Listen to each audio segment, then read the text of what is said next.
Hi friends, welcome to our channel మన కథల బండి. మన ఛానల్లో అంటరాని వసంతం 7వ భాగం. పిట్టోడు అంత దగ్గరవాడు అనుకోలేదు. పిట్టోడు చేసుకుంది తన పెద్దయ్య కొడుకు బిడ్డనే అని తెలుసుకున్నాక, చిన్నమ్మి ఈయన్నే ఉండిపోరా అయ్యా అన్నాక ఆగిపోదామనుకున్నాడు. ఆగిపోయాడు. చిన్నమ్మి చంకలో బిడ్డ నాగన్న భుజాలెక్కింది. నాగన్న ఇప్పుడు ఒంటరివాడు కాదు. ఎల్లన్న, భూదేవి, పిట్టోడు, చిన్నమ్మి, వాళ్ళ బిడ్డ అంతా తన వాళ్ళు. వాళ్ళ బిడ్డకి మరీ దగ్గరయ్యాడు.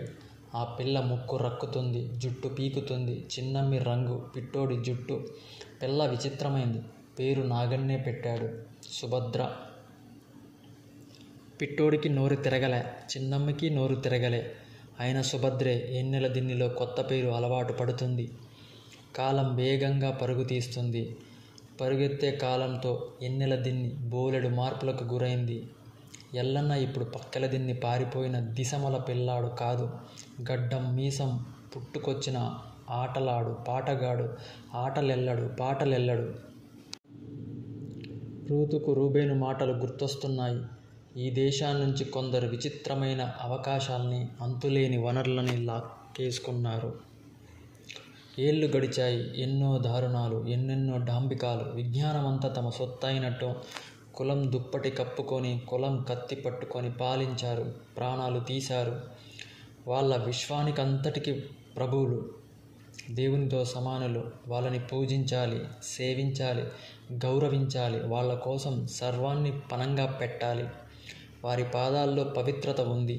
అన్ని తీర్థాలు వాళ్ళ ఎడమ కాళ్ళల్లో దాగి ఉన్నాయి. కడగాలి. వాళ్ళ పాదాలని అప్పుడప్పుడు కడుగుతూ ఉండాలి. వాళ్ళ పాదాలలో అప్పుడప్పుడు అనంత తీర్థాలు కనిపిస్తాయి. ఇంకొన్ని ఏళ్ళు గడిచాయి. విశాలమైన భూమి మీద రాజులు వచ్చారు, రాజులు చచ్చారు. వాళ్ళ రాజ్యాలు కూలాయి. సముద్రాలు దాటి తెల్లవాడు ఈ గడ్డ మీద స్వారీ మొదలెట్టాడు. మరికొన్ని ఏళ్ళు గడిచాయి. విచిత్రం, ఏదీ ధ్వంసం కాలే. కులం, అంటరానితనం, దౌర్జన్యం, దోపిడీ ఏది అంతం కాలే. కాకపోతే అన్ని వేదాల్లో ఉన్నాయన్న వాళ్ళు అన్ని తెల్లదొరల పాదాల్లో చూడటం మొదలెట్టారు. వాళ్ళ ఎడమ పాదాల్లో తీర్థాలు ఏమయ్యాయో తెలియదు. తెల్లదొరల పాదాలలో తీర్థాలు పుచ్చుకోవడం మొదలెట్టారు. అన్ని ఉన్నత పదవులు వాళ్ళకే. ఒకసారి భగవద్గీత, మరొకసారి వలస హృదయం. అంతే తేడా. తమాషా, ప్రతిదీ చూడటం ఇంగ్లీష్లోనే. సమస్త కళలకి వేదఘోష బాల్చి తన్నేసి యూరోపియన్ గీతాలలో భాష్యాలు మొదలయ్యాయి. అక్కడ ఏ గీత గీస్తే ఇక్కడ కుంచె అదే గీత గీసింది. అక్కడ నటుడు మీసం సగం తీస్తే ఇక్కడి నటుడు కూడా కొలత పెట్టుకొని మరీ తీశాడు. సాహిత్యం ఇట్టా ఉంటుంది, చిత్రలేఖనం అట్టా ఉంటుంది, నాటకం అంటే ఇది, అది మరోలా ఉండదు. తీర్మానాలు మొదలయ్యాయి. తీర్పులు వెలువడ్డాయి. పేర్లు లెక్క పెడితే ఒకటో రెండో పక్కన పెడితే అట్టా తీర్పు చెప్పిన వాళ్ళంతా భగవద్గీతలే. అందరూ వలస హృదయాలే. కొందరు ఆకాశానికి ఎత్తబడ్డారు, కొందరు పాతాళంలో తొక్కబడ్డారు. అట్టా ఆకాశానికి ఎత్తబడ్డ వాళ్ళలో ఒకానొకరు రవివర్మ.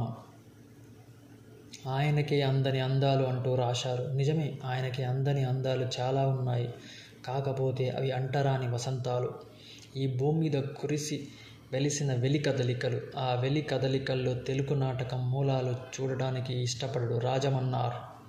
యూరోపియన్ తెరల వెనుక తెలుగు నాటకాన్ని వెతుకుతున్న ఈ ఆశీర్వదించబడ్డ తిప్పర్లకు ఎల్లన్న నటనలో నర్తించిన పదాలు లయలో నాట్యం కనిపించదు. అంతే. విశ్వనాథవారన్నట్లు ఎందుకు కనిపించదు? కనిపించదు. పైపెచ్చు ఒకానొక కృష్ణమూర్తికి ఎల్లన్న మొహాల్లో వికృత రూపాలే కనిపించాయి. రూతుకు బుద్ధి లేదు. రూబేను నాలుక కోసెయ్యాలి. వెనకటికి సీసం పోశారు. అభివృద్ధి చెందిన కాలం. ఇప్పుడు తప్పనిసరిగా కోసెయ్యాలి. మాలమాదిగలు, యానాదులు, ఎగుర్లలో నటన ఉందంటారా? నాటక మూలాలు వెతుక్కోమంటారా? అట్టా చెప్పడానికి వాళ్ళకి ఏ హక్కు ఉంది? ఏది చెప్పాలన్నా చెప్పాల్సిన వాళ్ళు చెప్పాలి. అట్టా చెబితేనే అది సిద్ధాంతం అవుతుంది. మాలలు, మాదిగలు, యానాదులు, ఎరుకలు, చాకళ్ళు అట్టా అనేక అలగా జనాలు చెప్పేది అలగా మాటలు. మేధావి అనే పదం కొందరికి మాత్రమే చెందుతుంది. మిగతా వాళ్ళు అలగావి కిందికొస్తారేమో. అలగావి ఇదేదో కొత్త పదం లాగుంది. శబ్దం నిఘంటువులో పేజీలు వెతికితే బాగుండు, లేకపోతే కలిపితే ఇంకా బాగుండు. అభినయం ఎట్టా ఉండాలి? అభినయం ఎట్టా ఉండాలి? ఎట్టాగో ఉండాలి, ఏదోగో ఉండాలి. ఎందుకో ఎగరాలి. ఎందుకు ఎగిరింది? ఎదుటివాడికి తెలియకూడదు.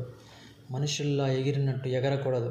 ఎక్కడి నుంచో ఎట్టాగూ గాల్లో తేలిపోతే దేవతల్లానో రాక్షసుల్లానో ఉండాలి. అడుగు తీసి అట్టా వేసి అతి సుకుమారంగా లాగి అమిత లాగంగా మరో తిప్పు తిప్పి ఓంతోనో థోంతోనో కలిపితే అది విన్యాసం, అది నర్తనం, అది నటనకు పట్టాభిషేకం. భరత మహాముని సృష్టిలో అక్కడే ఉంది అసలు రహస్యమంతా. ఎన్నెల దిన్ని మాలమాదిగల ఇళ్లల్లో ఉట్టి మీద మిగడ లేదు, వెన్నముద్ద లేదు. ఉంటే ఎండు చేపలుంటాయి, అంతగా కాకపోతే ఎండు కొరియలుంటాయి. వాటి కోసం ఏ బాలగోపాలుడు రాడు. వాడినంత సుకుమారంగా నాట్యంలో కొడుకుతో సరిగమల్లో తిడుతో విన్నావా యశోదమ్మ అనేందుకు యశోదమ్మలు లేరు.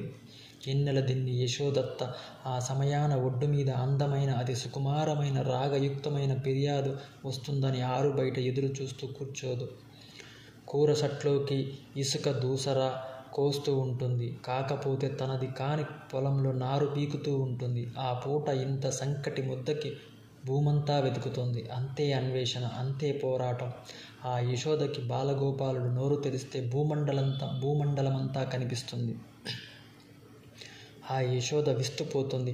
ఆమె మొహంలో సంభ్రమాశ్చర్యాలు. కానీ ఈ యశోదత్త బిడ్డ నోరు తెరిస్తే ఆకలి కనిపిస్తుంది.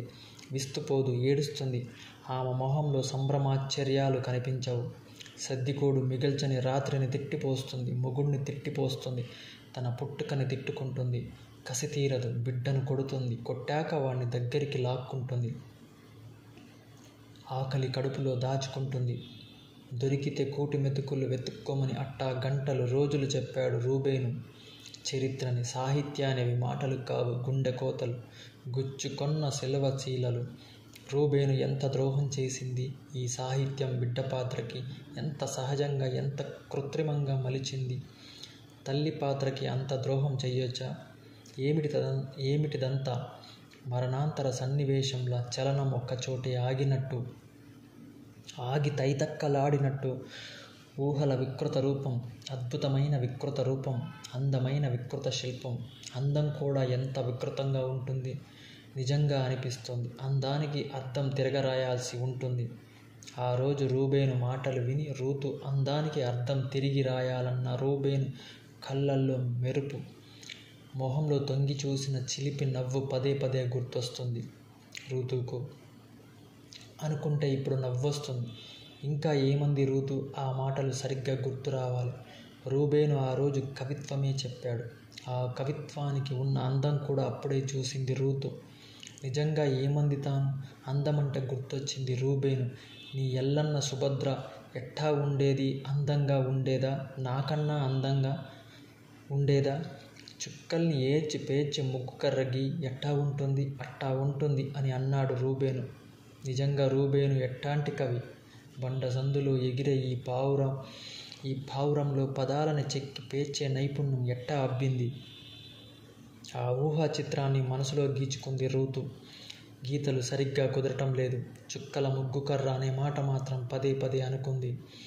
అట్టా ఉంటుందని ఎల్లన్న పాట అల్లాడు. తన అల్లికలో చుక్కలన్నీ దింపాడు. చుక్క చుక్క కలిపి సుభద్రని ఉంచాడు. మళ్ళీ రూబేను అన్నాడు. అట్టా అన్న రూబేను రూతులోకి చూస్తూ ఉండిపోయాడు. అప్పుడు అనిపించింది రూతుకు ఆ ఆఖరి మాట అనకుండా ఉండాల్సిందని. కానీ అనేసింది. నాకన్నా అందంగా. ఎందుకో ఆ మాట క్షణం ఇబ్బందిగా అనిపించింది రూబేను. చూపు తిప్పలేదు. నీ అందం నీ మనవడు పాడుకుంటాడు. ఎంత ఆపుకొందామన్నా ఆ మాటకి ఇద్దరికీ నవ్వు ఆగలేదు. ఆ నవ్వులు ఇప్పటికీ వినిపిస్తుంటాయి. సుభద్రని ఎల్లన్నని కలుపుకొని పంచుకున్న ఆ నవ్వులు అక్కడే ఆగి పదే పదే మళ్ళీ ఆ నవ్వుల్ని గుర్తు తెచ్చుకోవాలని అనుకుంటుంది రూతు. అవి గుర్తొస్తే సుభద్ర గుర్తొస్తుంది. తనలాగే ఒకప్పుడు ఆ ఇంట అడుగుపెట్టిన కోడలు. పుట్టినే వెళ్ళిపోలేదు, పాటలా మిగిలి వెళ్ళిపోయింది. ఆ చుక్కల ముగ్గు కర్ర ముందు నిలుస్తుంది. ఎట్టా పెరిగింది నాగన్న గుండెల మీద పుట్టోడు మురిపాలల్లో ఎట్టా నడకలు నేర్చుకుంది. చిన్నమ్మకి బోల్తా కొట్టిస్తూ భూదేవిని అడిగితే అంటుంది అది మురిపాల మూట కట్టుకొని ఎదిగిందని. లింగాలు అయితే రెప్ప కొట్టకుండా ఆ పిల్లకేసి అట్టాగా చూసేది. ఆ పిల్ల తొక్కుడు బిళ్ళ ఆడేటప్పుడు అనుకునేది ఆ గంతు ఈ గడపలోకి గెంతితే దీనబ్బ సొమ్ము ఏం పోయింది అని. ఆశకి పోవాలే లింగాలు, అది ఎర్రెంకడన్నాడు. ఆటలాడుతూ ఊళ్ళో పట్టుకొని తిరిగే ఎల్లన్నకి పిట్టలోడు పిల్లనిస్తాడనే నమ్మకం ఎర్రెంకడికి లేదు. కానీ ఎర్రెంకడికేం తెలుసు? ఏదన్నా తెలుసుంటే భూదేవికే తెలుసు. ఎల్లన్న పాట కట్టాడు. మామూలు పాటగా కట్టుకుంటాడనుకుంది. పాటల్లో చుక్కల్ని పేర్చాడు, ముగ్గుల్ని గీశాడు, పాడి వినిపించాడు. ఎప్పుడంటే అప్పుడు పాడాడు. ఊరు సద్దుమణిగాక మరీ పాడాడు. ఓ రోజు అసలు సంగతి బయటికొచ్చింది. పాటలోడి పిల్ల దొంగలా వాడి మంచం దగ్గరికి వస్తుందని భూదేవి అనుకోలేదు. ఓసి నీ సుక్కుల ముగ్గ కర్ర అని సుభద్ర వినేటట్టు అందింది. ఆ పిల్ల బిత్తరపోయింది. దడి తొక్కుకుంటూ పరుగు తీసింది. పాటగాడు భయపడ్డాడు. అయితే పోతూ ఆ పిల్ల వెనక్కి తిరిగి చూసింది. చిత్రమైన చూపు, పిట్టోడి చూపు, గాలం చూపు. చేప పడకుండా పోదు. కానీ పాపమనిపించింది. అది బయటపడ్డదనిపించింది. అట్టా తనకి అనిపించినందుకు విచిత్రంగానే ఉంది. ఎండలు ముదిరిన కాలం. కావాలని పిట్టోడి ఇంటి ముందు గంగిరేగు చెట్టు కిందికి వెళ్ళింది. ఆ చెట్టు నీడన మంచం వేసుకొని పడుకుంది సుభద్ర. అక్కడికెళ్ళింది భూదేవిని చూడగానే సుభద్ర చివుక్కన లేచి లోపలికి వెళ్ళబోయింది. బెదురు పిట్ట. పిట్టోడి చూపొచ్చిందే గాని గుండె రాలారా. చెయ్యి పట్టి కూర్చోబెట్టింది. మంచం మీద సుభద్ర కూర్చుంటే మంచం కింద కూర్చుంది. చెక్క దువ్వెన సుభద్ర చేతికిచ్చి సుభద్రకి అయోమయంగా ఉంది. చెక్క దువ్వెన భూదేవి తలలో పేలు చూడబోయింది. పేలు కాదే, ముగ్గుకర్ర ఈపంతా పొంగింది. చెమటకాయలు అని వీపు మీద రవిక పైకి లాక్కుంది. పీటేసుకోయే అప్ప అని చిన్నమ్మ పీట తెచ్చి భూదేవికిచ్చింది. భూదేవి పీట మీద కూర్చుంది.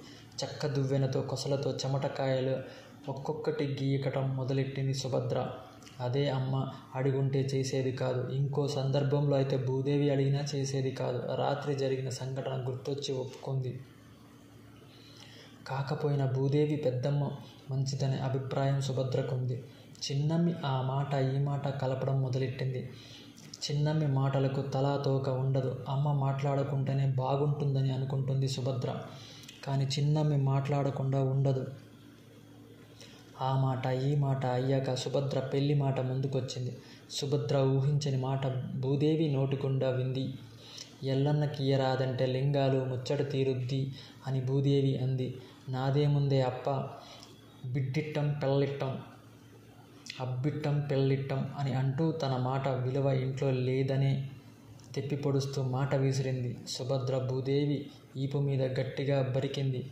ఇక చాలేవే పిల్ల, దానిమీద కోపం నా వీపు మీద చూపితే ఎట్టానే అని భూదేవి అంది. సుభద్ర నొచ్చుకుంది. ఇక సాలుగాని టక్కుసో అని సుభద్ర పీట మీద కూర్చోబెట్టి భూదేవి మంచం మీద కూర్చుంది. ఇరుబ్బాని ఏ సిన్నే అంది. సిన్నమ్మ ఇరుబ్బాని ఇచ్చింది. సుభద్ర జుట్టు విప్పి ఇరుబ్బాన్ని తల్లో పెట్టి జుట్టు పాయలుగా లాగటం మొదలెట్టింది. ఎంత తీసినా పేలు రాలేదు. పేలు లేని తల ఇదింతే. ఈ ఇరుబ్బాని పక్కన పెట్టి చేతి వేళ్లతో తడవడం మొదలెట్టింది. రాగ వెంట్రుకలైనా ఎంత కుదురుగా ఉన్నాయి దీనికి అనుకుంది. పైకి అదే మాట అంది. కొందరికి రాగి ఎంటికే బాగుంటుందే, దీనికి నల్లెంటుకుంటే ఇంత బాగుండేది కాదు అని అంది. చిన్నమ్మ ఇప్పుడే అనుకుంది, ఆ ఇంట్లో పడేస్తే పిల్ల సుఖపడుతుంది. కానీ పిట్టోడి ఉద్దేశం ఎట్టుందో తెలియదు. ఎన్నెల దిల్ని పన్నెలో కాస్త గింజ ముత్తుంది పిట్టోడికే. బాడిస పనిలో పిట్టోడికి పేరుంది. ఊళ్ళు తిరిగి ఇల్లు కడతాడు. సాయంత్రాన్ని సుభద్రకి ఏదో ఒకటి తెస్తాడు. పిట్టోడి దృష్టిలో సుభద్ర ఎప్పటికీ చిన్నపిల్లే. సుభద్రని మాలపల్లిలో అందరి పిల్లలా పెంచటం లేదు. కాళ్ళకి గొలుసులు తీశాడు, చెవులకి దుద్దులు తీశాడు. ముక్కు పుటక పెట్టుకుంటానంటే ఎరుకల లక్ష్మిని పిలిచి దగ్గరుండి మరీ కొట్టించాడు. ముక్కుకు నప్పేలా ముక్కు పుటక చేయించాడు. ఆ చుట్టుపట్ల మాదిగల పల్లెల్లో మోకాళ్ళ కిందికి కోక కట్టింది సుభద్రే. అదొక విడ్డూరంలో ఊళ్ళో చెప్పుకున్నారు. అట్టా కట్టడంపై రెడ్ల అన్న మాటలు విన్నాడు. ఎదురుగా ఎవ్వరు అనలే. అంటే పిట్టోడు నోరు మంచిది కాదని వాళ్ళకే తెలుసు. బిడ్డకు చెప్పులు కావాలరా పోలాయి మామ అంటే పోలడు మెత్తటి తోలు తెచ్చి ముచ్చటగా కుట్టాడు. అటు ఇటు చిన్న నగిషి కూడా పెట్టాడు. మెత్తటి తోలైన దానికి పిట్టోడు 3 రోజులు ఆముదం రాశాడు. ఓసారి బిట్రగుంట తిరునాళ్ళకి మోకాళ్ళ కిందికి కోక కట్టి చెప్పులేసుకొని చెవులకు బుట్టలు ముక్కుకి పుటక పెట్టి వెళ్తే ఎవరు పిల్లే ఇది అని మాదిరెడ్డి సుబ్బాయమ్మ కోడలు సులోచన అంది. పిట్టోడు కూతురని పక్కనున్న వాళ్ళంటే కరణం బిడ్డలా ఉందిరా అని ఆ పిల్ల రంగుని వెంట్రుకల్ని కట్టుని తెగ ముచ్చట పడింది. దగ్గరికి పిలిపించుకుంది. ఆ పిల్ల కట్టు బొట్టు పదే పదే చూసింది. అట్ట జరిగిందని పిట్టోడికి తెలిసి రాత్రంతా దిష్టి చేయించాడు. చిన్నమ్మ తీయాల్సిన దిష్టిలన్నీ తీసింది. ఇంకా ఏ దిష్టి మిగులుతుందో వాళ్ళకి తెలియక భూదేవిని పిలిచారు. ఏ దిష్టి తీశారో వివరంగా చెప్పారు. అంతా విన్నాక భూదేవి తమలపాకు తుంచి ఉమ్మి రాసి సుభద్ర బుగ్గ మీద పెట్టింది. ఇక చాలురా పిట్టోడా అంది. తమాషా ఏంటంటే ఆ రాత్రి సుభద్రకి ఒళ్ళు వెచ్చ చేసింది. సులోచనమ్మ కళ్ళని తిట్టిన తిట్టు తిట్టకుండా తిట్టాడు పిట్టోడు. తెల్లారి తెలిసింది ఒళ్ళు వెచ్చ చేసింది సులోచన కళ్ళు నుంచి కాదని. ఎంతటి మెత్తటి చెప్పైనా కరవకుండా ఆగగలదా? పొట్టెలు బొబ్బ పెట్టింది అంతే. ఏందిరా పోలాయి మామ పిల్ల బొట్టేలు చెప్పు కరిసిందని పోలడు మీద తగాదకే పోయాడు. పోలడు నవ్వుకొని చెప్పు గట్టితనం అట్టాగే ఉంటిదిరా యదవనాయాల రేపటికి తగ్గిపోద్ది అన్నాడు. అట్టాగే తగ్గింది. అది పోలాయి మామ నోటి చలవే అని పిట్టోడన్నాడు. అట్టా పెంచాడు సుభద్రని. అందుకే ఎర్రెంకడు ఆ పిల్లని ఆటలాడే తన కొడుక్కి ఇవ్వడని అనుమానం. కానీ భూదేవి మాత్రం పిల్ల మాట కాదని పిట్టోడు ఎక్కడికి పోడని అనుకుంది. అట్టా అనుకోవడానికి కారణం లేకపోదు. ఎల్లన్న మీద సుభద్రకి ఎంత మనసుందో తనకి తెలుసు. ఆ పిల్ల కంట నీళ్లు కనబడత పిట్టోడు అంత గట్టి గుండె ఎట్టా కొట్టుకుంటుందో అంతకన్నా బాగా తెలుసు.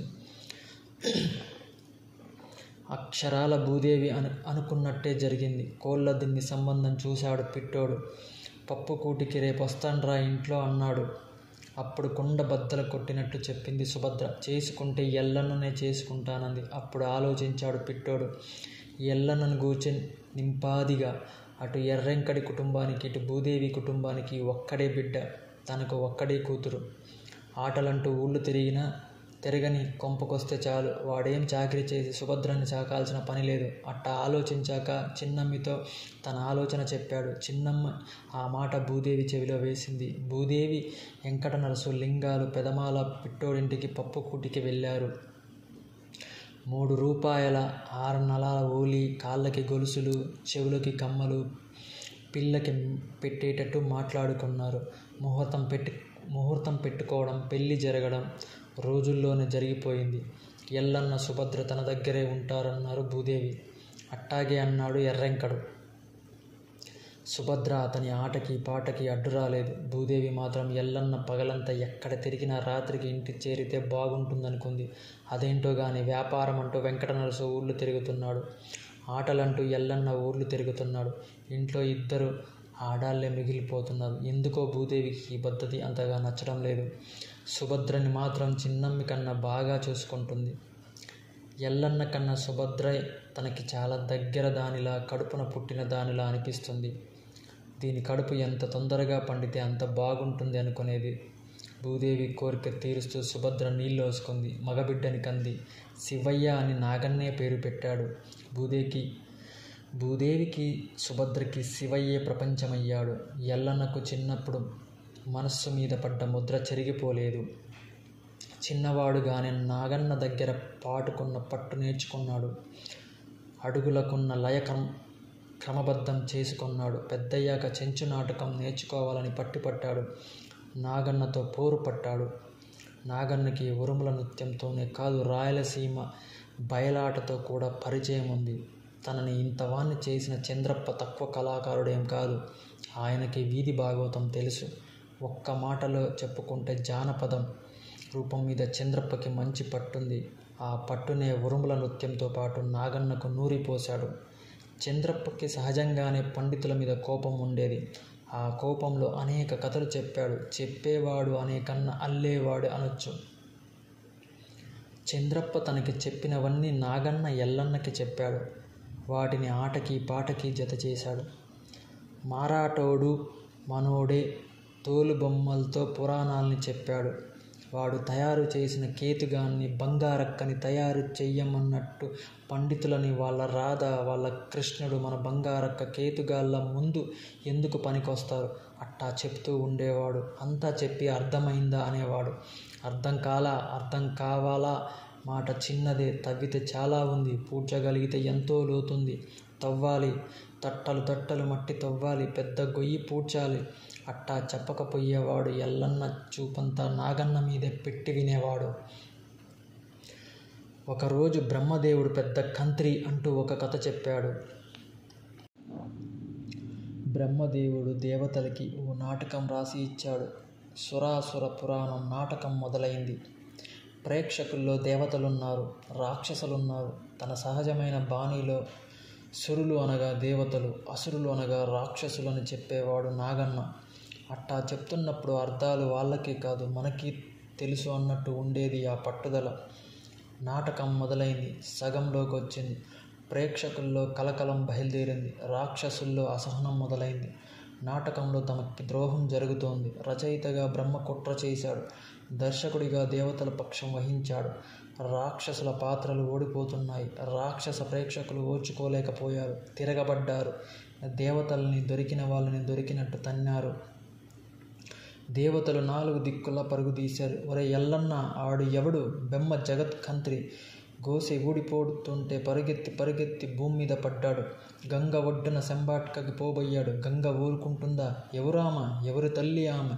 మన తల్లి, ఉరుములోళ్ళ తల్లి. బెమ్మ పాడు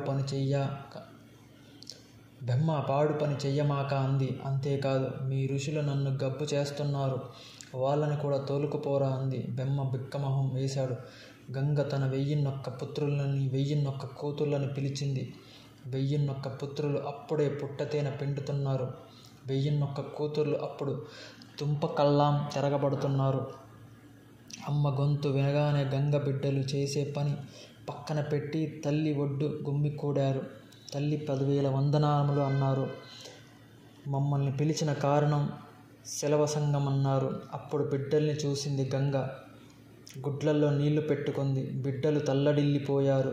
తల్లికొచ్చిన బాధ తమ బాధ అన్నారు. అమ్మ రావమ్మ, ఆరి గంగమ్మ, అపరంజి కొందన బంగారు బొమ్మ, నీ బిడ్డలమ్మ, నీ పాపలమ్మ, సెలవియ్యే మా తల్లి, సెలవియ్యవమ్మ అంటూ అట్టా తల్లిని వేడుకొన్నారు. తల్లి కరిగిపోయింది, వెల్లువ అయ్యింది. బిడ్డల ఒళ్ళు తాకింది, బిడ్డల గొంతు తడిపింది. తరమండి గబ్బు పండితులనంది. గంగ బిడ్డలు బ్రహ్మని వాడి ఋషులని ముల్లోగాలకు తిప్పారు. తరిమి తల్లి దగ్గరికి వచ్చారు. బిడ్డల్ని చూసి తల్లి పొంగి పొర్లింది. పొంగిన పాయొకటి సముద్రంలో కలిసింది. పొంగిన పాయొకటి చేలన్నీ తడిపింది. గంగ శాంతించింది. కానీ ఎల్లన్న గంగ బిడ్డలు తరిమిన పండితులు కూడబలుకుకొన్నారు. నాటకానికి తెరలు కట్టారు. తెరల చుట్టూ డేరాలు కట్టారు. దేవాలయం గేట్లు మూసి సురాసుర పురాణం ప్రదర్శించారు. అర్థమయ్యిందా? జనం మధ్య ఆడే దమ్ము లేదు వాళ్ళకి. మనం అట్టా కాదు. మన ఎగురుడు జనం మధ్యే. బంగారక్క తెర మీద చిందేసిన అలిసిగాడు హాస్యం చెప్పిన నరసింహస్వామి ఏట మార్గానికి వెళ్ళిన అంత జనం మధ్యే. అట్టా చంద్రప్ప చెప్పిన పురాణ రహస్యాలన్నీ ఎల్లన్నకు చెప్పేవాడు నాగన్న. అచ్చు చంద్రప్ప అన్నట్టే. అర్థమైందా అనేవాడు.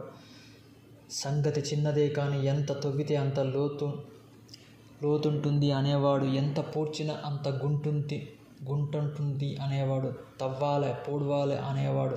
ఎల్లన్న వినేవాడు, మనసు పెట్టి వినేవాడు. తవ్వడంలో అంత కష్టముందని అనుకోలేదు, పూడ్చడం అంత పెద్ద పని అనుకోలేదు.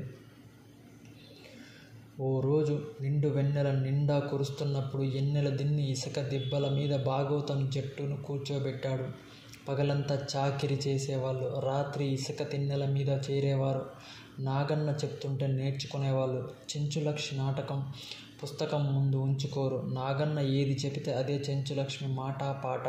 అట్టాగే అన్ని పాత్రలకి పారం రావడానికి 2 నెలలు పట్టింది. నాటకమంతా ప్రతి ఒక్కరికి వచ్చి ఉండాలి.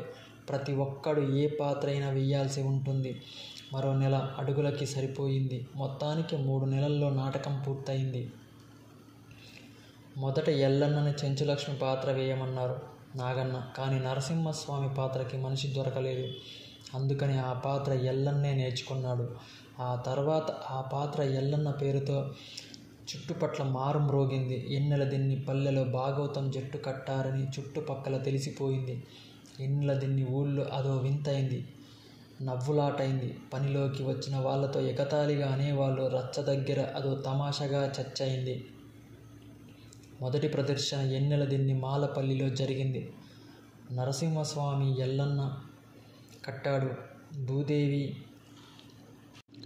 నరసింహస్వామిగా ఎల్లన్న కట్టాడు. భూదేవికి చిన్నమ్మకి మధ్యలో కూర్చొని ఎల్లన్న ఆటని రెప్పలార్పకుండా చూస్తూ ఉండిపోయింది సుభద్ర. యాట మార్గము నేను ఏలిదిరో పోయెత్తు అది యాట మార్గమును నేలిదిరో పోయెత్తురో ఆది లక్ష్మి రగడ జరిగేటప్పుడు నాతో ఎప్పుడన్నా అట్టా చెప్పాడా? యాడికన్నా వెళ్ళేటప్పుడు అనుకుంది. చెట్టు లెక్కగలనే ఓ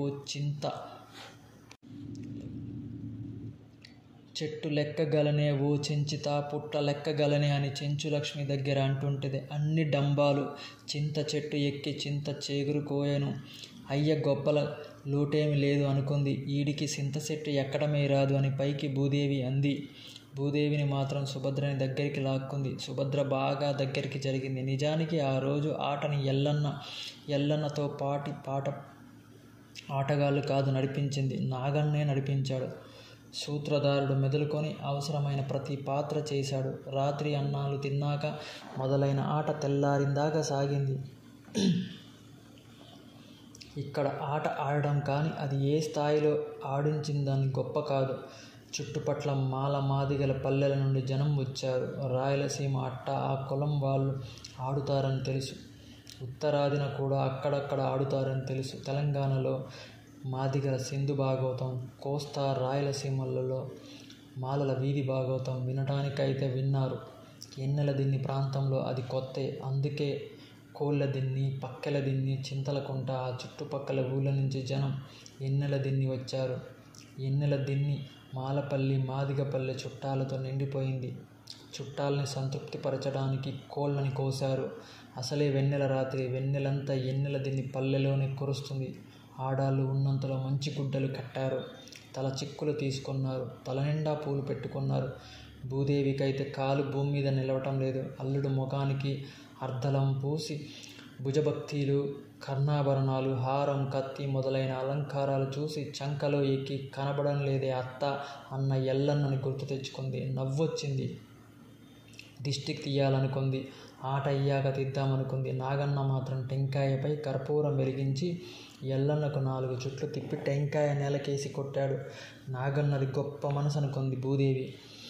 గతంలో దూరంగా నక్కి కూర్చొని చూసేవాళ్ళు ఇప్పుడు ఆటకి వదిలిన గుండ్రని చోటు పక్కగా పీటలు పట్టలు తెచ్చుకొని కూర్చున్నారు. అదో విచిత్రమైన అనుభూతి. ఆట అంత దగ్గరగా కూర్చొని చూడటం కొత్తగానే ఉంది. కూర్చున్న మనిషి పైకి లేస్తే కాస్త పని మీద వెళ్ళి తిరిగొస్తే ఇంకొకరు కూర్చుంటున్నారు. తిరిగొచ్చి తన చోటులో మరొకరు కూర్చుంటే కూర్చున్న వాళ్ళని లెమ్మనటం, అక్కడ గొడవలు జరగడం, అరుపులు, తిట్లు చాలా స్వేచ్ఛగా సాగిపోతున్నాయి. పిట్టోడు కర్ర తీసుకొని కూర్చోండాహ అని కర్ర గాల్లో ఆడిస్తుంటే అబ్బో అచ్చిరెడ్డిరో అని జనం అన్నారు. ఊర్లో ఏ జాతర జరిగిన చివరికి పందారం జరిగిన సద్ది జరిగిన అచ్చిరెడ్డి అట్టాగే కర్ర తీసుకొని అదమాయిస్తూ ఉంటాడు. అదో పెద్దరికం, అదో పెత్తనం. నాగన్నకి మాత్రం ఆ గోలకి ఆనందంగా ఉంది. కారణం పలానా అని చెప్పలేడు. ఆట మొదలుపెట్టే ముందు వింత జరిగింది. ఆటన్నాక ఆడే పెద్ద చర్చ అయింది. ఆట కన్నా అదే ఓ పెద్ద చర్చ అయింది. చుట్టుపక్కల గణనాథులని ప్రార్థన అయిపోయింది. పోతులూరయ్య గీతం కూడా అయిపోయింది. అప్పుడు సూత్రధారుడు నాగన్న అన్నాడు, అరే సేవకా అని తాళం కొట్టేవాడు ముందుకొచ్చి అయ్యా అన్నాడు. ఆజారు ముందన జాగ్రత్త ఉన్నవట్రా అన్నాడు. ఉన్నానయ్యా, మీరు తొందరగా రండయ్యా, శంబాట్క తొందర పెడుతుంది అని అన్నాడు. అంతా గొల్లున నవ్వారు. ఆ నవ్వులు అయ్యే అంతవరకు ఆగాడు నాగన్న. ఆట చూస్తే స్వేచ్ఛగా నవ్వుతూ జనం కరణం చూస్తాడనే భయం లేదు. పెదకాపు వింటారనే జంకు లేదు. ఆట వాళ్ళది, ఆడేవాళ్ళు వాళ్ళు, ఆట చూసేవాళ్ళు వాళ్ళే. నవ్వులన్నీ ఆగాక అన్నాడు నాగన్న ఆత్మగౌరవాన్ని ఆకాశానికి ఎత్తి పట్టే మాట. సాంప్రదాయాన్ని మరో మలుపు తిప్పిన మాట. అరే సేవక అయ్యా, ఘనత వహించిన పెదమాల, అంతే ఘనత వహించిన మాదిగా పెద్ద వచ్చి తమ స్థానాలను అలంకరించారట్రా అన్నాడు. అదే మాట, ఒకే ఒక్క మాట. నిశ్శబ్దం. జనం విన్న మాట నిజంగా విన్నామనే సందేహం ఏమిటన్నాడు. అట్టా అన్నాడు. జనంలో సంభ్రమం. వెన్నెల మబ్బులు ఎందుకో హడావిడిగా పరిగెత్తిన ఆకాశం చిత్రం. పిట్టోడి నెత్తురులో ఎందుకో తెలిసినా సరిగ్గా అర్థం కాదు తీవ్రమైన సంచలనం. మాటాడవేమ్రా సేవక, ఘనత వహించిన పెదమాల, అంతే ఘనత వహించిన మాదిగా పెద్ద వచ్చినారా లేదా మళ్ళీ అన్నాడు. ఇప్పుడు జనం స్పష్టంగా విన్నారు. వచ్చుచున్నారు స్వామి. జనం వెనక్కి చూశారు. ఆ మాట అనేదాకా రావద్దని నాగన్న ఆ ఇద్దరి ముందే చెప్పాడు. ఆటకి దూరంగా ఒక దిబ్బ మీద కూర్చున్నారు ఆ ఇద్దరు. తమను పిలిచే అంతవరకు వెనకటికి పద్ధతిలో దూరంగా కూర్చోమన్నట్లుగానే ఉంది వాళ్ళకి. పేర్లు పిలిచాక అట్టా కాదు కదరా అని అనుకొన్నారు. ఆ కొద్ది దూరం నడవటం వాళ్ళకి చాలా కష్టమనిపించింది. అడుగులు ఎట్టా వెయ్యాలో అర్థం కాలేదు. కొత్తగా ఉంది. జనం వాళ్ళకేసి చూస్తుంటే వింతగా ఉంది. మనకి ఇద్దరు కరణాల్రా పిట్టోడా అని ఎవరో అన్నారు. పెద్ద పెట్టున నవ్వులు. ఆ నవ్వుల మధ్యలో పెద్దలు నడక పెంచి మహాప్రస్థానం ముగించినట్టు ముందుకొచ్చి కూర్చున్నారు. ఆట మొదలైంది. నరసింహస్వామి ఆదిలక్ష్మితో వేట మార్గాన్ని వెళ్తానన్నాడు. ఆదిలక్ష్మి ఒప్పుకోలేదు. ఆకర్ణ ఒప్పుకుంది. అడవిలో నరసింహస్వామి చెంచులక్ష్మిని చూశాడు, ఇష్టపడ్డాడు. చెంచులక్ష్మి తనకి జోడుగా ఉండాలంటే చెట్టులెక్కడం మొదలుపెట్టి పుట్టతేనె పిండడం దాకా మామూలు అడవి కుర్రాడు ఏం చేస్తాడో అన్నీ చేస్తాడో లేదో తెలుసుకుంది. నరసింహస్వామి అన్నీ చేస్తానన్నాడు. ఆటలో సజీవ పాత్రలే కనిపించాయి. దేవుళ్ళు, దేవతలు, మంత్రాలు, మాయలు కాదు, దైవానందిత జీవిత ఆ పాత్రల మాటల్లో కనిపిస్తుంది. చెంచులక్ష్మి అట్ట అడిగేటప్పుడు జనంలో ముసలి సుబ్బరత్నం కుప్ప నూరుస్తాడో లేదో కనుక్కోయ పిల్ల అంది. ఎర్రెంకడు మీవోడికి కుప్ప నూరటం వచ్చట్రా అని ఎవరో అన్నారు. నరసింహ పాత్రధారి ఎల్లన్న తడుముకోకుండా అదియును వచ్చు అని డంబాలే పెద్దమ్మ అని సుభద్ర భూదేవితో అంది. చితనాసి పిల్ల సుభద్ర బుగ్గలి తిప్పుతూ భూదేవి అంది. దాదాపు భూదేవి ఒళ్ళోనే తలపెట్టి సుభద్ర చూస్తూ ఉంది. చెంచులక్ష్మి తన తండ్రిని అడగమని నరసింహస్వామికి చెప్పింది. చెంచులక్ష్మి తండ్రికి నరసింహస్వామికి మాటలు మొదలయ్యాయి. చెంచులక్ష్మి తండ్రి ఓలి ఎంతనేది చెబుతాడు. సేరు ఒక్కలంటాడు, 5 కట్ల ఆకులంటాడు. ఆ మాట అన్నప్పుడు సేరు ఒక్కలు కాదురా కోటిగా సేరున్నర అని జనంలో నుంచి ఎవరో అందించారు. కోటిగాడు చెంచులక్ష్మి తండ్రి పాత్రధారి. సేరున్నర సరే, ఇంకొకడు చింతలకుంట ఒక్కలు కాదు లెక్క, ఆకులు 5 కట్టలు కాదు 7 కట్టలు ఇంకొకరన్నారు. ఎన్నెల దీన్ని లెక్క పక్కెల దీన్ని లెక్క చెట్లు. ఓలి మీద పెద్ద చర్చ మొదలైంది జనంలో. ఎల్లన్నకి ఆశ్చర్యంగా ఉంది, నాగన్నకు ఆనందంగా ఉంది. కోటిగాడు ఏ లెక్క చెప్పాలో అర్థం కాక చూస్తున్నాడు. అసలైన నాటకం అట్టా జరుగుతోంది జనంతో సహా. ఇంతకు ఏ ఓలి కోరుకుందు పర్వతరాజా నరసింహ పాత్రధారి ఎల్లన్న అన్నాడు. అన్నీ కలిపి చెప్పరా కోటిగా పెదమాల పతాపం మాట విప్పుతున్న తీర్పు చెప్పాడు. సూత్రధారి నాగన్న నరసింహస్వామి వైపు పెద్ద మనిషిగా మాట్లాడడం మొదలుపెట్టాడు. అయితే రాజా, ఎన్నెల దిన్ని ఆచారం ప్రకారం, పక్కెల దిన్ని ఆచారం ప్రకారం, కోళ్ళ దిన్ని చింతలగుంట ఆచారం ప్రకారం అన్ని కలిపి ఎన్ని సేర్లు ఒక్కలైతే అన్ని సేర్లు ఒక్కలు, ఎన్ని కట్టల ఆకులైతే అన్ని కట్టల ఆకులు ఇచ్చెదము. నీ కుమార్తెని మా నరసింహస్వామి ఇచ్చుటకు సమ్మతమేనా అని అన్నాడు. జనం అట్టా బాగుందన్నారు. చెంచులక్ష్మికి ఆదిలక్ష్మికి మధ్య సౌతుల పొట్లాట అయితే చెప్పనవసరం లేదు. అదో సందడి. తెల్లారిందాకా సాగింది ఆట. తృప్తిగా చూశారు. అంతకన్నా మించి స్వేచ్ఛగా చూచారు. ఆట మొదలయ్యాక పక్కెల దిన్ని మాలపల్లి ఆట మా పల్లెలో ఆడాలన్నారు. కోళ్ళ దిన్ని తర్వాత మా పల్లెలో ఆడాలి అన్నారు. చింతలకుంట మా పల్లె మాట ఏంటన్నారు. ఎల్లన్న 4 ఇష్టమన్నాడు. ఎల్లన్న నాగన్న ఇష్టమన్నాడు. నాగన్న 3 ఊర్లు ఒప్పుకున్నాడు. 3 ఊర్లలో ఆట గొప్పగా ఉందన్నారు. చింతలకుంటకొచ్చేసరికి నరసింహస్వామి విశ్వరూపం ఎల్లన్నలో స్పష్టంగా కనిపించింది. ఆదిలక్ష్మితో నరసింహస్వామికి, ఉగ్ర నరసింహస్వామికి, చెంచులక్ష్మితో నరసింహస్వామికి ఉన్న తేడా చాలా స్పష్టంగా అతని నటనలో, పాటల్లో కనిపించింది. ఎల్లన్న సహజ నటుడు, సామాన్యుడు మాత్రం కాదు. అసలు గీతం, సంగీతం, నృత్యం, అభినయం కలిసిన మొత్తం వీధి భాగవతమే ఓ గొప్ప రూపకం. ఓ సమాజం, ఓ సంస్కృతి దేవతల్ని, దేవుళ్ళని అచ్చు పల్లెటూరి వాళ్ళలా మలుచుకుంటూ మాట్లాడుతూ నడిపిన జనం మధ్య అడ్డుతెరలు లేని ఒక సజీవ ప్రక్రియ. చూస్తే ఎన్నెల దీన్ని ఆటలెల్లడి ఆటే చూడాలనే మాట చుట్టుపక్కల వినిపిస్తుంది. చెంచు నాటకం తర్వాత ప్రహ్లాద్ నేర్చుకున్నారు. హిరణ్యకశిపుడిగా ఎల్లన్న జనంలో నిలిచిపోయాడు. గర్భిణీ స్త్రీలు ఆటకు రావద్దని దండోర వేయిస్తే స్థాయికే దిగాడు. నాగన్న చివరి రోజులో పోతులూరి వీరబ్రహ్మంగారి నాటకం మొదలెట్టాడు.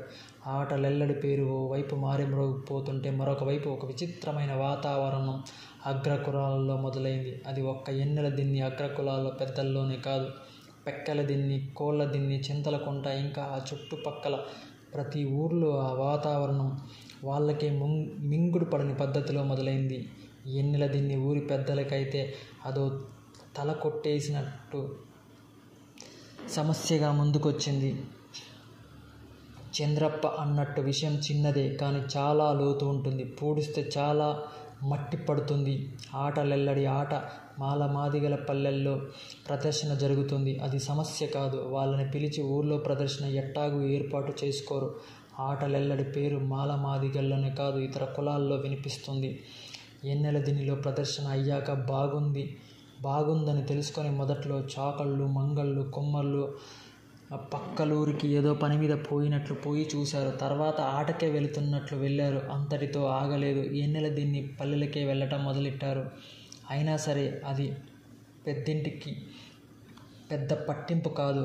రెడ్లు మాత్రం కదల్లేదు. అచ్చిరెడ్డికి అది చాలు. సమస్య అంతా ఎక్కడొచ్చిందంటే సహజంగా ఆటకు ముందు కరణంగారు వచ్చారు, కాపులు వచ్చారు అని సూత్రధారుడు ఆడటం, వాళ్ళు వచ్చిన తర్వాతే మొదలు కావటం ఆనవాయితీ. ఒక్కొక్కసారి ఆలస్యంగా వచ్చిన రెడ్డి మళ్ళీ మొదలెట్టమంటే ఆట మళ్ళీ మొదలయ్యేది. కానీ ఆటలెల్లడి ఆటలో సూత్రధారుడు నాగన్న ఘనత వహించిన కరణంగారు వచ్చారంట్రా అని అనటం లేదు. ఘనత వహించిన పెదమాల అంతే ఘనత వహించిన పెదమాదిగ వచ్చారంట్రా అంటున్నాడు. ఆ ఇద్దరు కరణాల్లాగా వచ్చి కూర్చుంటున్నారు. అదే పెద్ద సమస్య అయింది.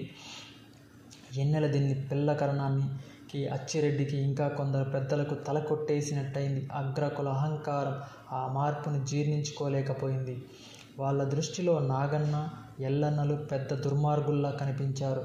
మాలాన్ని, మాదిగాన్ని కరణాల స్థాయిలో, కాపుల స్థాయిలో పొగిడే దుర్మార్గం సహించకూడదనుకున్నారు.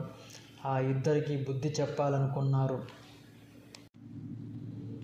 దానికి రంగం దిబ్బలమిట్టలో సిద్ధం చేశాడు. చింతలకుంటకి మైలు దూరంలో దిబ్బలమిట్ట ఉంది. అది అచ్చిరెడ్డి అత్తగారు ఊరు. అచ్చిరెడ్డి మామ బుక్కిరెడ్డి అంత మూర్ఖుడు. ఆ చుట్టుపక్కల లీడనే పేరుంది. మాటా వచ్చి ముక్కాల పీటతో భార్యని కొడితే ఆమె చచ్చి ఊరుకుంది. కనీసం ఆమె పుట్టింటి వాళ్ళకు కూడా కబురు పంపించలేదు. తనే దహన సంస్కారాలు చేశాడు. చాకలి మంగయ్య కయ్య తన చేన్లో పక్కనుంటే అది అతను తనలో కలిపేసేదాకా అతని అంతు తేల్చాడు. పెద్ద కరణం బ్రతికి ఉన్న రోజుల్లో పెద్ద కరణం దగ్గరికి వస్తూ పోతూ ఉండేవాడు. అప్పుడే అచ్చిరెడ్డిని చూశాడు. కూతుర్ని ఇచ్చి కూతురితో పాటు 5 ఎకరాల మాగాని, 2 ఎకరాల మెట్టా ఇచ్చాడు. ఓసారి ఎన్నెల దిన్ని కూతురి దగ్గరికి వచ్చి పిల్లకరణం అచ్చిరెడ్డి ఆటలెల్లడి ఆట సంగతి చెప్పుకుంటుంటే విన్నాడు. అదంతా విని నేనైతే ఆ ఇద్దరి కొడుకుల్ని అడ్డంగా నరికేసేవాణ్ణి అన్నాడు. ఆట దిబ్బలమిట్టలో ఉందని తెలిసి ఆ మాట అల్లుడికి మనిషి ద్వారా చేరవేసి ఏం చెయ్యమంటావో వచ్చి ఆట దిబ్బలమిట్టలో ఉందని తెలిసి ఆ మాట అల్లుడికి మనిషి ద్వారా చేరవేసి ఏం చేయమంటావో వచ్చిన మనిషి ద్వారా చెప్పి పంపమన్నాడు. మామకి నేను చెప్పేదేంటి, ఆయన ఎట్టా అనుకుంటే అట్టా చెయ్యమని అచ్చిరెడ్డి వచ్చిన మనిషితో చెప్పి పంపాడు. బుక్కిరెడ్డి నాటకం ముందు రోజు మాలమాదిగల్ని పెద్దల్ని పిలిపించాడు. ఆటలెల్లడి ఆట దిబ్బమిట్టలో జరిగితే 2 పల్లెలు బూడిద అవుతాయన్నాడు. అంతకన్నా ఎక్కువ మాట్లాడడం వీళ్ళతో అనవసరం అనుకున్నాడు.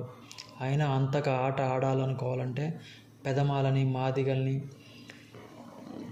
కరణాల్ని, కాపుల్ని పిలిచినట్టు పిలవకూడదు. అట్టా పిలవకుండా ఉంటే ఆడుకోవచ్చని చెప్పి ఇక వెళ్ళండన్నాడు. ఆ రాత్రి ఆ రాత్రికి రాత్రే దిబ్బల మెట్ట నుండి మనిషి ఎన్నెల దిన్ని వచ్చాడు. బుక్కిరెడ్డి అన్న మాటలు చెప్పి ఆట ఆ తర్వాత పెడదాం ఎల్లన్న అన్నాడు. ఎల్లన్న నాగన్న కేసి చూశాడు. నాగన్న ఆలోచనలో పడ్డాడు. రంగం మరో మలుపు తిరగబోతుందనుకొన్నాడు. ఇప్పటిదాకా నాగన్న గాని ఎల్లన్న గాని పెదమాలని ఆటకు ముందు సగౌరవంగా ఆహ్వానించడం అంత తీవ్రమైందిగా పరిగణించబడుతుందని అనుకోలేదు. బుక్కిరెడ్డి షరతు విన్నాక నాగన్నకు చంద్రప్ప మాటలు మళ్ళీ గుర్తొచ్చాయి. తవ్వాల్సింది పూడ్చాల్సింది చాలా ఉందనుకొన్నాడు. మనకు తెలియకుండానే తన జీవితం మరొక వైపు నెట్టబడుతుందనుకొన్నాడు. ఎల్లన్న కేసి చూశాడు. ఎల్లన్న జాలు చేప కాదనుకొన్నాడు. జాలుకు ఎదురీదే చేప అనుకొన్నాడు. అట్టా ఈదుతున్నట్టు ఈ చేపకు తెలియదనుకొన్నాడు. నిజానికి ఇప్పుడు ఏం జరుగుతుందో వివరంగా ఎల్లన్నతో చెప్పాలనుకున్నాడు. పిట్టోడిని పిలిచాడు. మాదిగ పల్ల పోయి పోయలాన్ని మాతయ్య మేనల్లుడు ముసలయ్యని పిలుచుకరమ్మన్నాడు. వచ్చిన మనిషికి రాత్రికి ఉండిపోమ్మన్నాడు. ఎల్లన్నతో ఏటిగట్టుకేసి నడిచాడు. ఏటిగట్టున నలుగురు కూర్చున్నారు. నాగన్న జరిగిందంతా చెప్పాడు. అంతా విని ఆట ఆడకపోవడమే బాగుండుదని పోలాయి అన్నాడు. పిట్టోడు ఆట ఆడాల్సిందే అన్నాడు. ముసలయ్య మౌనంగా ఉండిపోయాడు. అతను సాధ్యమైనంత వరకు మౌనంగానే ఉండిపోతాడు. ఎప్పుడో గాని మాట్లాడాడు. మాతయ్య అప్పచెల్లెలు కొడుకు. ముసలయ్యని చూస్తే మాతయ్య గుర్తొస్తాడు. ఆట ఆడితే ఆ పల్లె పరిస్థితి కూడా ముందు నిలిచింది. ఆ రాత్రికి రాత్రే ఆ పల్లెకెళ్ళి మాట్లాడితే బాగుందనుకున్నారు. అక్కడే నిర్ణయం చేసుకోవచ్చు అనుకున్నారు. అన్నాలు తిన్నాక వచ్చిన మనిషితో దిబ్బలమిట్ట దారి పట్టారు. వెన్నెల మంచు కలిసిన వింత పొగ ఇసుక తిన్నెల మీద పరుగు తీస్తుంది. పొలాల మీద కాపలా కుక్కలు అరుపులు వినిపిస్తున్నాయి. దిబ్బలమిట్ట అట్టే దూరం లేదు. చుక్క పొడుపుకు చేరుకోవచ్చు. అదే రాత్రి ఏటికట్టున ఆ నలుగురు కూర్చున్నప్పుడే ఊళ్ళో రచ్చ మీద పెద్దలు కూర్చున్నారు. వీళ్ళ మాటల్లో మొగోడంటే బుక్కిరెడ్డి అని ఒకరిద్దరు అనటం అచ్చిరెడ్డికి గర్వంగా అనిపించింది. మరో ఇద్దరు అచ్చిరెడ్డిని కూడా పొగిడారు. పిల్ల కరణానికి ఆ మాట అంతగా రుచించలేదు. తన తండ్రి స్థానంలోకి బుక్కిరెడ్డి, తన స్థానంలోకి అచ్చిరెడ్డి తెలియకుండానే జ్వరబడినట్లు అనిపించింది. మాట మార్చాలనుకున్నాడు. నాగన్న నారిగాడు కొడుకు కదా. ఆ మాట పిల్లకరణం అనగానే అచ్చిరెడ్డి పిల్లకరణం కేసి చూశాడు. నాగన్న నారిగాడు పిల్ల కొడుకు అని పిల్లకరణానికి తెలియక అనటం లేదు, తెలిసే అన్నాడు. ప్రత్యేకంగా ఒక మాట పిల్లకరణం ఊరికే అనడని అచ్చిరెడ్డికి తెలుసు.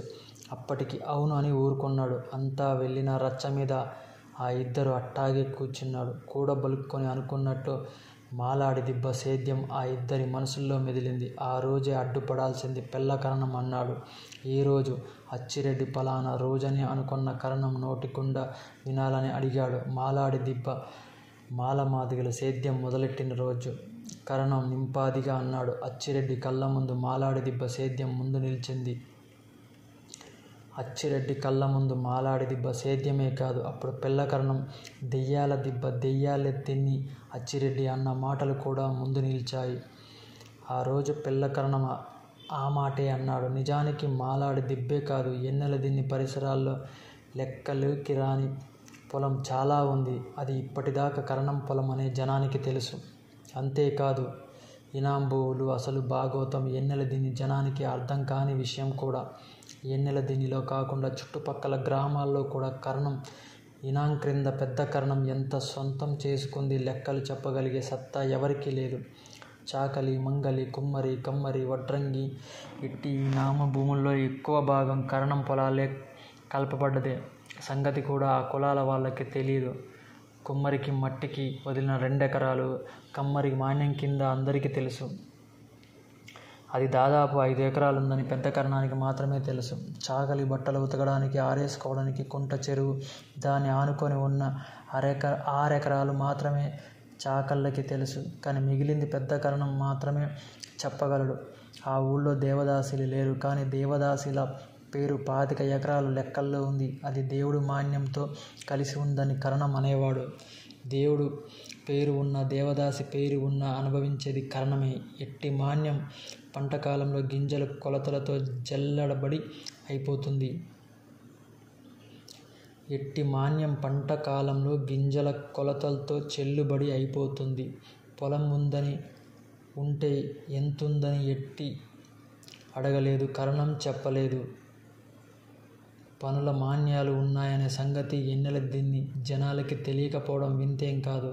కానీ కరణం జాబితాలో ఈ ఇనాములు కూడా ఉన్నాయి. రాయలసీమ నుండి ఎన్నెల దిన్నికి నాగన్న వచ్చిన కొత్తలో ముద్దల ఈనాం అని మాటల సందర్భంలో అంటే ఎర్రెంకడు వెంకట నరసులో నోళ్ళెళ్ళబెట్టారు.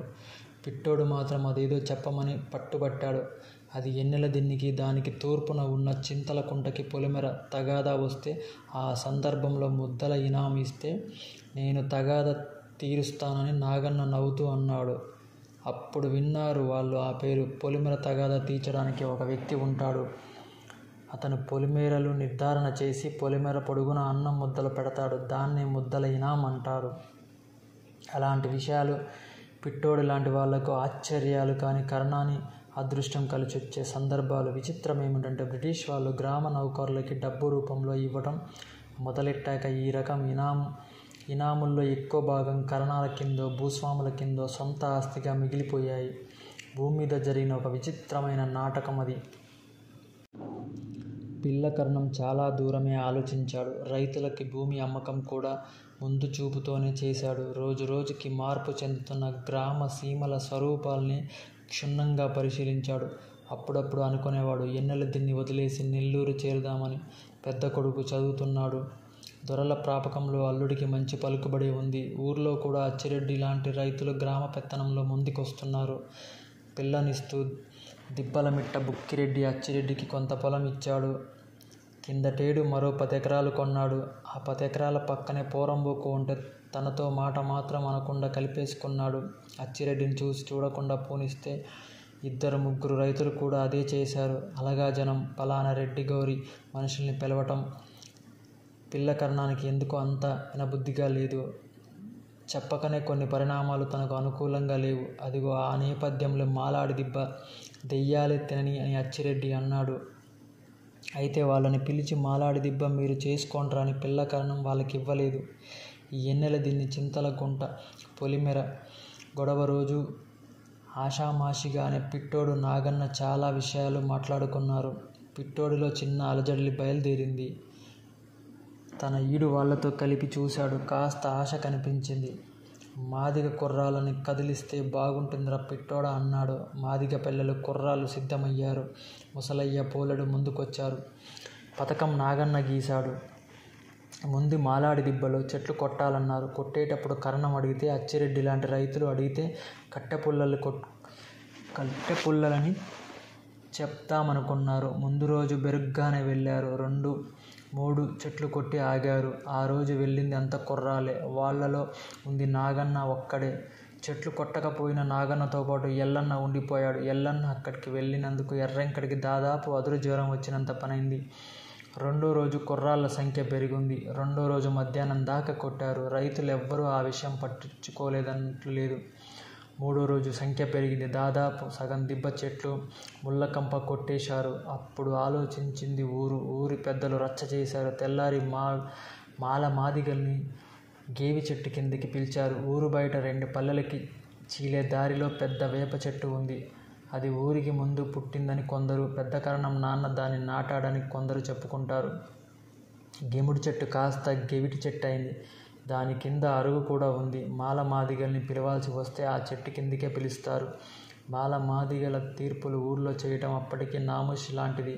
అందుకే మామూలు ఊరి రచ్చకి కిందికి రాకుండా గెవిటి చెట్టు కింద అందరినీ పిలిచారు. మాలపల్లి నుంచి కొందరు, మాదిగపల్లి నుంచి కొందరు వచ్చారు. అరుగు మీద పిల్లకరణం కూర్చున్నాడు. అచ్చిరెడ్డి పక్కనే కూర్చున్నాడు. వెనక వరుసలో మిగతా రెడ్లు కూర్చున్నారు. పిలుచుకొచ్చిన మంగలి వీరస్వామి, చాకలి సింగన్న అటొకరు ఇటొకరు నిలబడ్డారు. వాళ్ళకి దూరంగా ఎట్టి ఎల్లమంద నిలబడ్డారు. మాలాడి దిబ్బ ఏట్టికి పడింది, బాగు చేసుకుందామనుకున్నాం. ఆ మాట నాగన్న అన్నాడు. పిల్లకరణం నాగన్న కేసి అట్టాగే చూశాడు. నాగన్న నారిగాడి కొడుకు.